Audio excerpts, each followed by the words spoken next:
In this video, I sat down with Jim Williams, the assessor from Blaine County.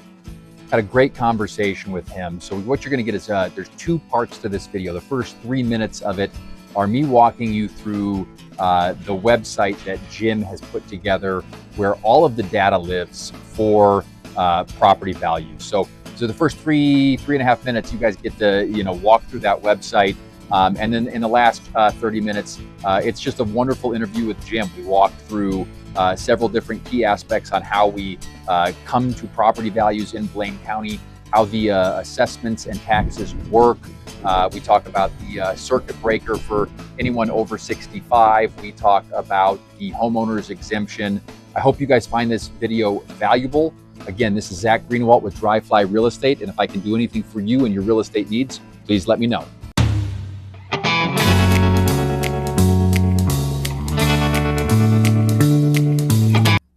Hello.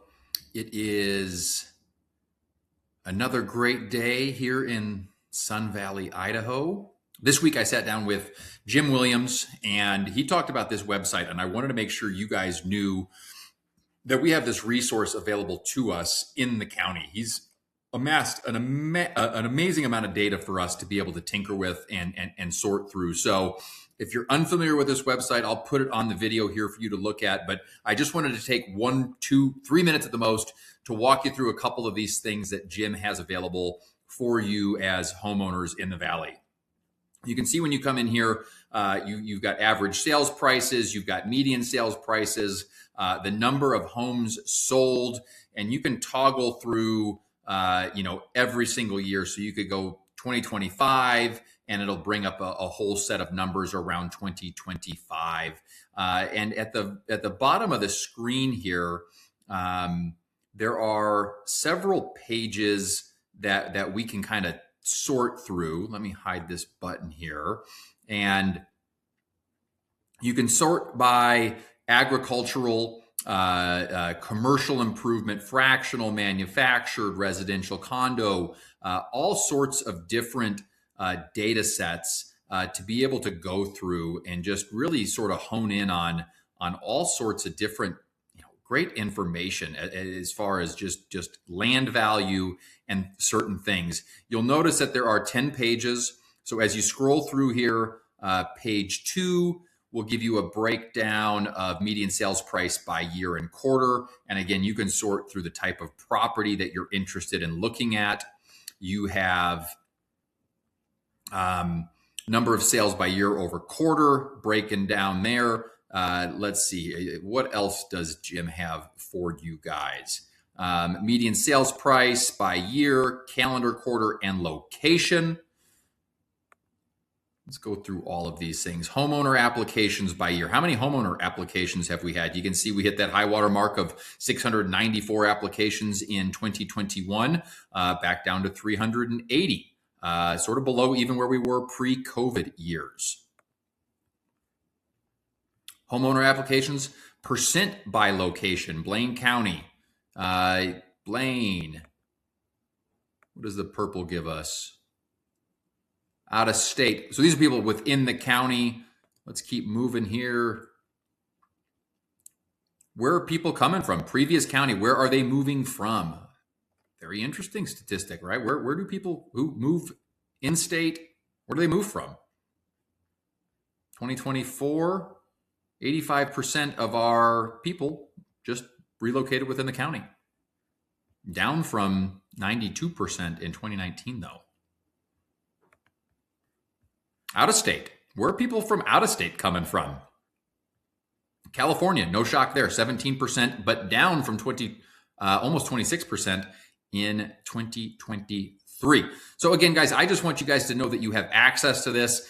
Jim came to my office meeting a couple of, maybe about a year or so ago, and walked us through this website, which I didn't know we had access to, and I wanted to make sure that you guys had it in front of you. Thank you so much. All right. Jim Williams, our favorite assessor in Blaine County. How are you, Zach? I'm doing well. I appreciate you sitting down with me today. That's my pleasure. Yeah. So real quick, I just thought, in this interview series, obviously for anyone who owns a property, you come in and play a pretty big role in valuations, and all the different things that a homeowner would need to deal with. We're the foundation of the property tax system. Yeah. And how long have you been the assessor? I am in the 4th year of my 2nd term. Okay, wonderful. So 8 years I'm starting my 8th year. Okay. And is that something I don't even know? I probably should know this. How many times can an assessor run? There is no limit. Okay. So I'll be running this year as well. Okay, wonderful. Yeah. Well, we could turn this into a political campaign. Absolutely, yeah. Okay. All right, awesome. I'll have my donation website. We'll put that out there for everybody. Okay. All right. So the first question I've got for you, Jim, is you are tasked with valuing every property in Blaine County by January 1st of each year. Is that correct? Right, that's correct. Okay. So pull back the curtain for those of us that are watching online. What is the process? What is that mass appraisal process, and how do you use last year's sales data to set a value today? How often do appraisers hit the streets for a physical inspection of homes in the Wood River Valley? I'll go backwards a little bit on this question. Okay. We're required to hit each property, go do a physical inspection every 5 years. Okay. And so we do 20% of the county, and in 5 years we get the whole county done. And that's with somebody coming out, making sure everything looks the same on measurements, taking pictures, checking to make sure our information that we have is correct with the property owner, if possible. And then as far as the valuation goes, we take all of the sales from the previous year, and in Mass Appraisal, we're taking a lot, or as many sales as we have, and spreading it across a broad number of properties. And so that involves looking at the sales data, and then we build models within our computer-aided Mass Appraisal system that adjust for differences in the properties.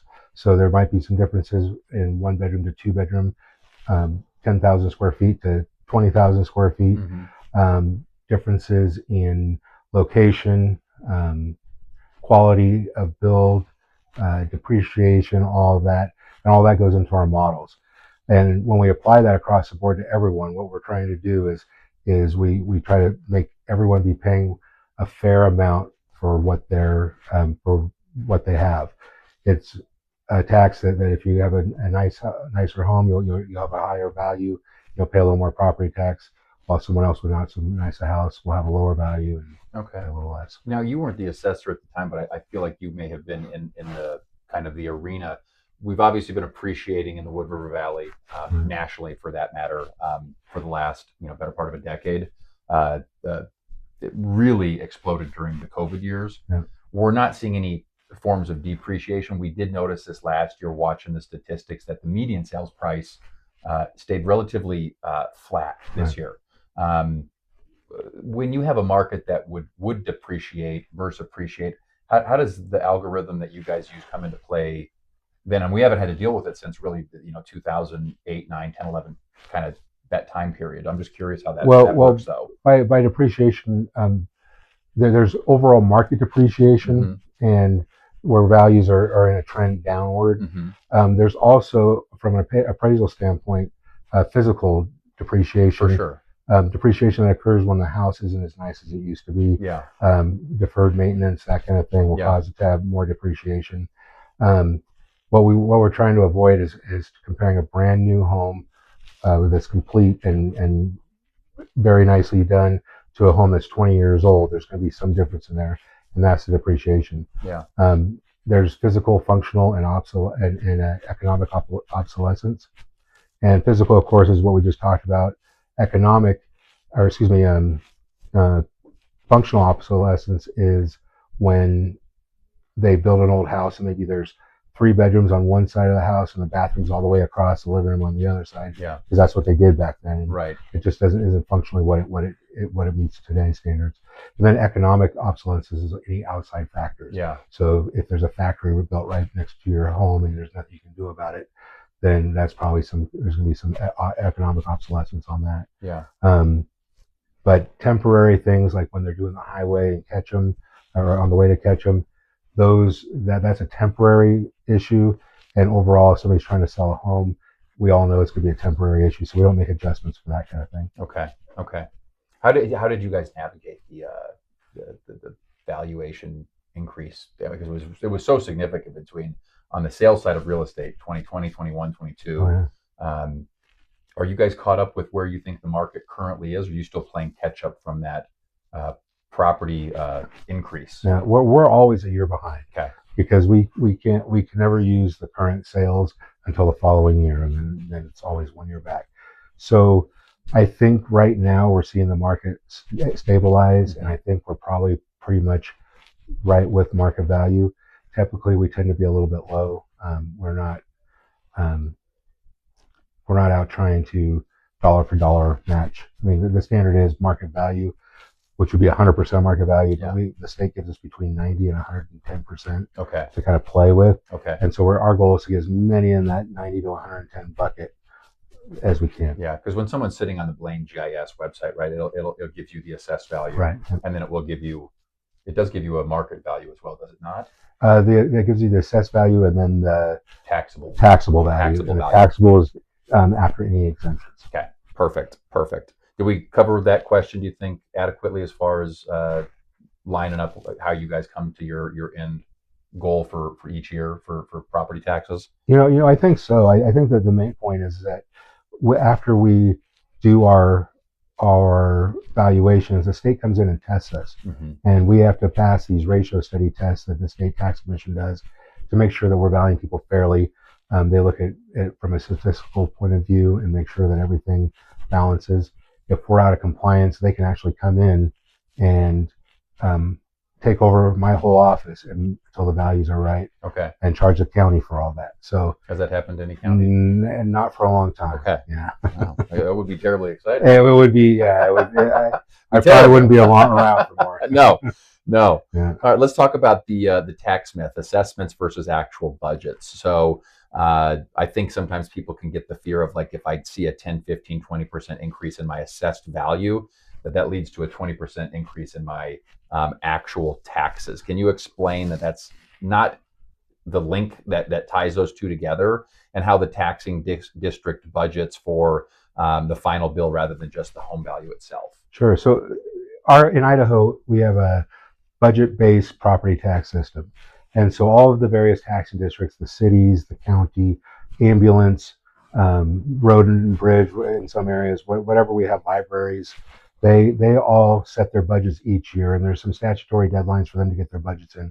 Ours is the first part. We set the value. After that comes the budget setting.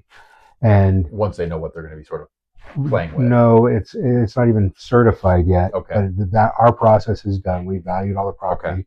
And then their date is soon after that. I think it's in July or something, or August, where everything has to be set. And they don't even know what our whole total value is. Okay. They have an estimate, like an estimated roll, but they don't know the whole of it until after the budgets are set. Then they can increase their budgets by 3% by Idaho code. So the max, if you had $100,000, you're going to go up to $103,000. It's 3%, and or 103,000. Excuse me. Yeah. Okay. And so a 20% increase. 20%, yeah, would not ever lead to a.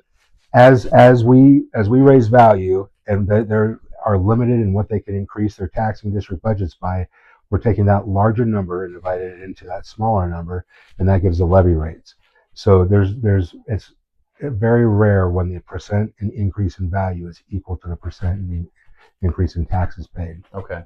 What are the most common questions that you get from local, homeowners and things like that around their tax bill and things? Is it that question? Is my tax going up this much based on what you value my property at? Like, what are the most common things you guys come across? Most of it is people that are aware of sales in their neighborhood and feel that we've made an error. And I tell all of the appraisers in the office, we're not married to these values. If we've made a mistake, the model could have something wrong in it. We could, we're happy to take another look at it.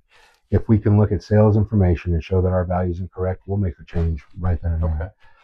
If we look at our sales and it's right in where it's supposed to be, we're probably not going to make a change on that. Sure. So if I came to you guys and said, hey, I just got my assessment, I know there was 5 sales in the area. I think I'm a little high. What does that process look like between citizen and assessor's office? Once they get their assessment notice, they can call our office or come in, and we'll take their call, set it up with an appraiser so they can do a little research on the situation. They'll give them a call back, usually most of the time same day. Okay. We're not, it's not going to be weeks out. If there's a discrepancy, we offer to come out and revisit the property. If they can give us a tour and show us all the different things that are wrong with our home, we're happy to take a look at that.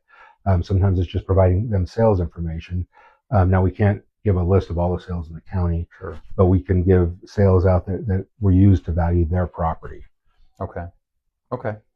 And I mean, are you guys experiencing again with the significant increase in property values, sales values? Has that been something you guys have had to deal with the last? Absolutely. Or is that just a kind of an always ongoing?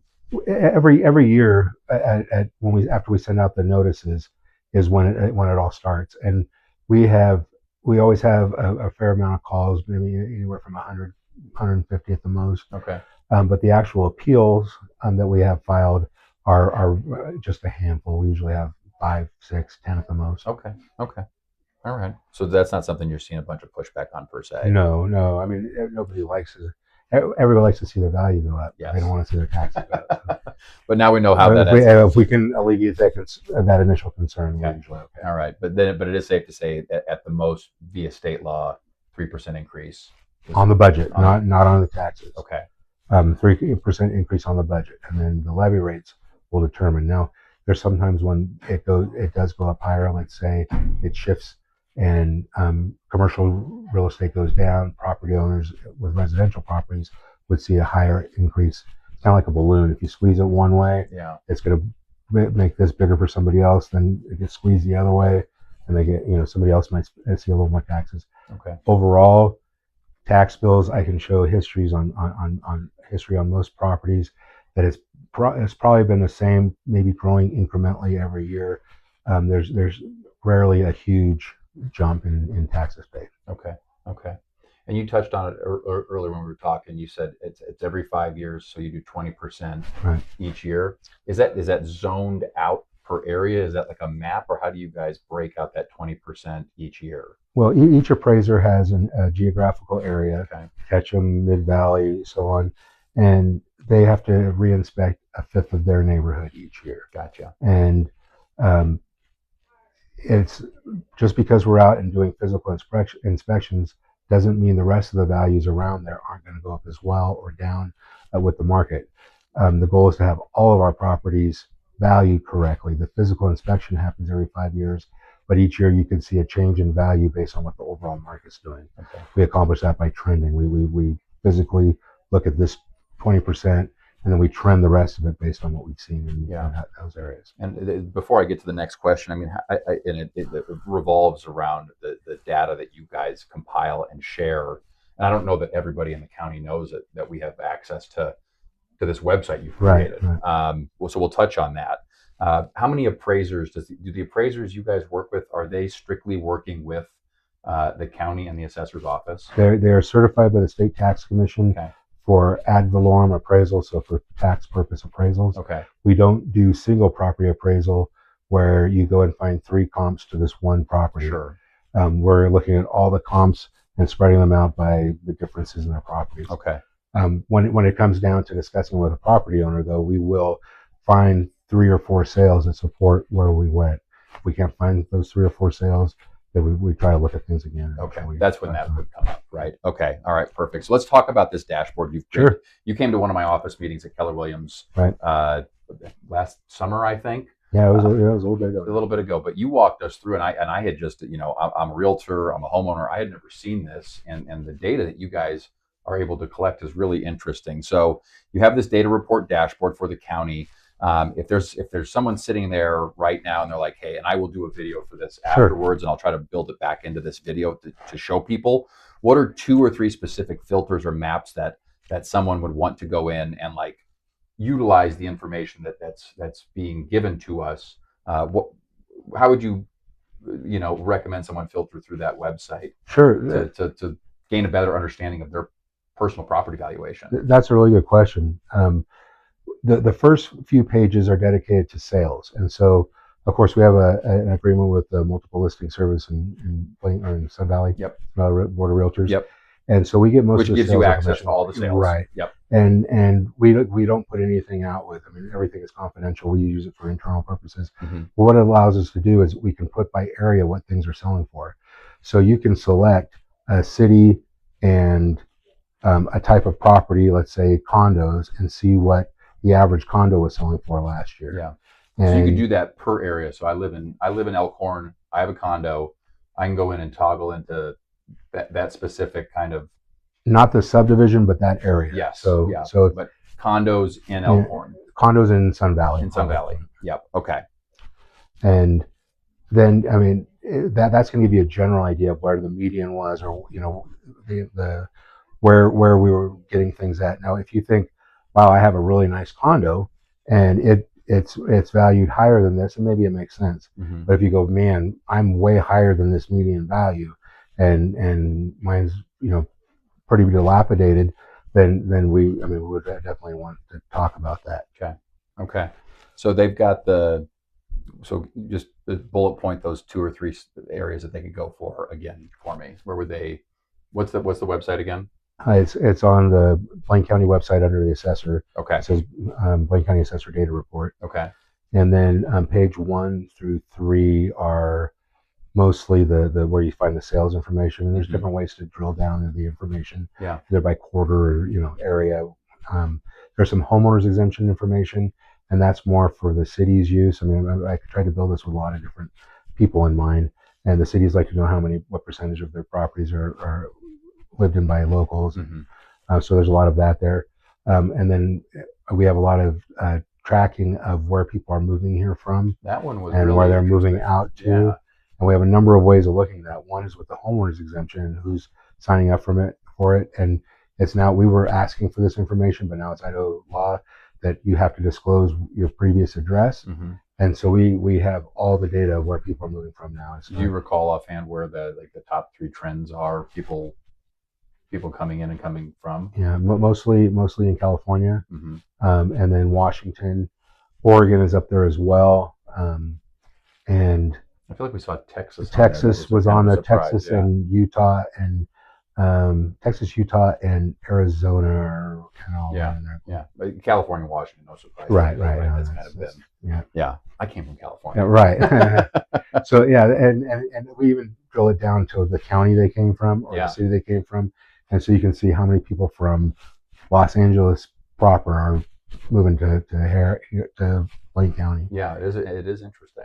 And then we also track who's coming from Idaho here. Mm-hmm. And so we can see how many people move from Boise to here. Yeah, and I think granted it was about a year ago, but I still think a vast majority of people are just trading within Blaine County. That's most of our sales. Yeah. People moving from one place to another. Haley to Ketchum, Ketchum to Haley, whatever that might be. Yeah. All right, perfect. Now, last thing I want to get into is kind of deadlines and options for people who are homeowners. What are the safety nets available for Blaine County residents between the Homeowners Exemption, the Circuit Breaker Program, June appeal deadlines? Are there any other critical dates and dollar amounts that if someone's watching this, they should have on their calendar as a reminder? Yes, absolutely. So the biggest one is the Circuit Breaker Program. Okay. That deadline is April 15th each year. This is for people 65 or older, Mm-hmm. with no income, little income. There's a state guideline as far as how much they can make and still qualify. Mm-hmm. But even if they make more than that, we encourage them to come in and apply, because all the medical, travel, any expenses are all deducted from that.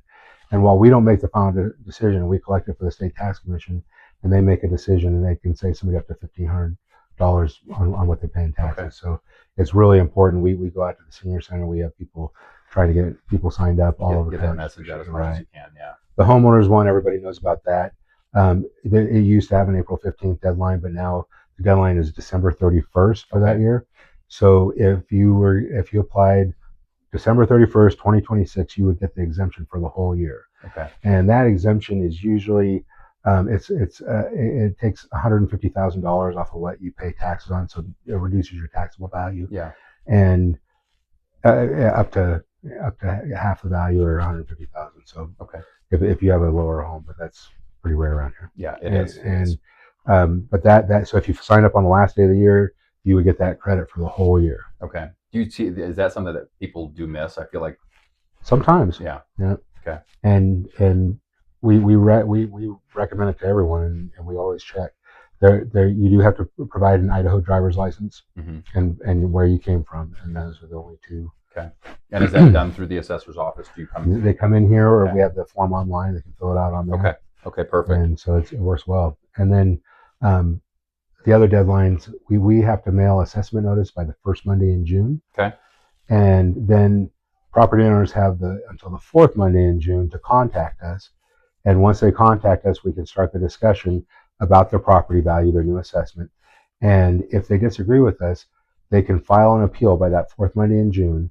And then we take them up for a hearing with the Blaine County Commissioners, who sit as the Board of Equalization.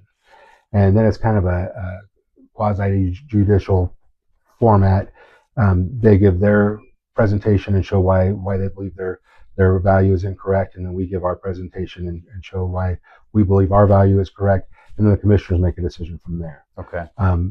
It's not a place to complain about taxes, and you can't just come up and say that just doesn't sound right. You have to have sales information. Yeah. It's all based on sales information from the previous year that show that we're off. And so how would a citizen access that type of information? You know, the normal homeowner. It's difficult for the citizen to go out and find them. I know there are a lot of realtors and fee appraisers that do provide some services to people when they're trying to look for that kind of thing. Yeah. And I don't have anybody to recommend off the top of my head, Sure. but you know, if you work with a good realtor, they can probably tell you and look and say, well, that might seem a little high. Let me see what kind of sales we had last year. Yeah. Okay. So your past realtor might be it might be a good place to start. Okay. Yeah. Okay. Perfect. Any other dates that you were going to touch on before? No, I think that's good. So the things I was able to pull, right? So I think the homeowner's exemption covers, is it 50% of the value of the primary residence and up to 1 acre of land capped at, they just increased it to 150. Yeah. It was 125 for a while. I think it's 150. It's 150. Yeah. So. Okay. Okay, perfect. I think those are the dates. I mean, so you've been in this role for 8 years. What's been the most surprising thing after 8 years of being the assessor that caught you off guard? Or you know, I have worked in this office for 25 years. I'm in my 26th year overall, and 8 years as the assessor. And the biggest thing that caught me by surprise after I learned what was going on with real estate in the Valley was COVID, and how Blaine County turned into a place for people to come to, and we became really desirable. Everything said that, our values are probably going to lower, our values are probably going to drop, and it did the exact opposite. Yeah. In fact, I write a letter each year when we send out the assessment. I was just a little brief, hey, call me if you have any problems, kind of letter. And I predicted there, well, we can't do anything about it this year. We're a year behind. If your value drops because of COVID, we'll catch up with it next year. And it went the other way. It did. I mean, it had everything played out like that April where things got real quiet. That would have been the case, but it just went haywire. Yeah, and then it was for like 3 years. Yeah. I mean, 2020 was big, but then 21 was bigger, and 22 was even bigger. Yeah. I think it was 23 when that trend kind of slowed down a little. What trends are you paying attention to right now that might surprise somebody? We're looking at everything kind of holding stable right now. Okay.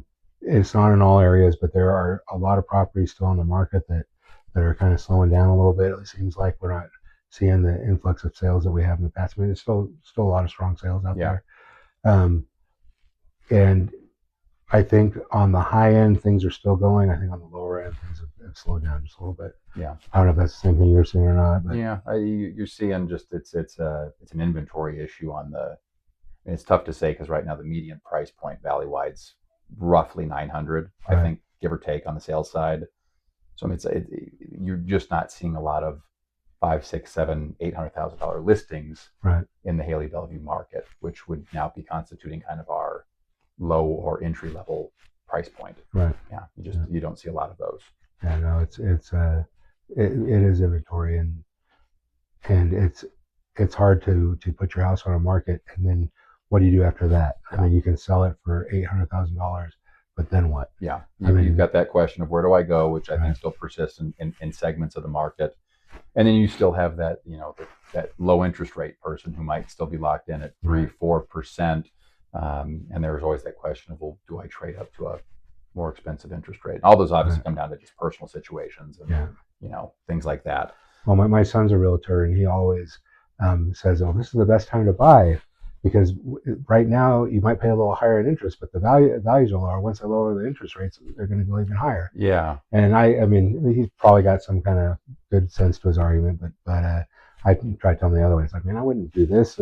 Yeah. Well, I mean, unfortunately, like when we saw the 2% interest rate, I mean, from an economic standpoint, we should have never been at a 4 or 5% interest rate, Right. because the only lever that the Fed can really pull is, well, let's reduce interest rates. Right. That created a frenzy of buyers because, I mean, if inflation's supposed to be pegged at 2 to 3%, and you could get a mortgage at 2%, I mean, you could technically you're below. Right, you're making money at that. Yeah, right. So I mean, it drove, I think, some speculative buying and things like that. But the market does seem to be slowly working its way through that. You're seeing less and less of the 2, 3, 4% interest rates.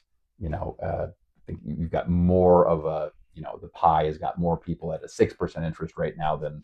Well, 6 or 7 is what traditionally is standard. Yes. We were very fortunate to have those low interest rates just for a minute. If you were part of it, yeah. If you were part of it, for sure. Is there anything we didn't talk about that we should have? No. I always welcome people to come and have discussions with me. There's sometimes when people make comments, and it's clear that they don't quite understand the property tax system, and I'd rather talk somebody through it than having them be misinformed and think that like you mentioned, that raising values by 30% is going to raise taxes by 30%. Right. And we have really good ways. We have a couple of videos I can send out. Our appraisers are very good at talking with people and explaining how we do things. So the biggest thing, reach out, let us know what's going on, and we'll take a look at it. If we've done something wrong, we'll fix it. Perfect. And if it's right, then we can explain why it's right. Yeah, absolutely. I think it's information, right? Yeah. The more you have access to. Absolutely. So I will share back the links to the website that you guys have. I'll try to cut that video into this as well to show people those maps and insight that you had on that. Sure. I think that's a really valuable tool. It gives you an idea of your valuation, but there's a ton of great insight into living in Blaine County on all sorts of numbers in there, trend lines and all sorts of stuff. What I'm working on this year for that is actually we're going to have just a dashboard with common questions. Yeah. So somebody who isn't as familiar with you can go through. I mean, you can go very in depth. Yeah. But just have some common questions like what would it be? Yeah, it'd be great. Different things that people ask about it. So you're awesome.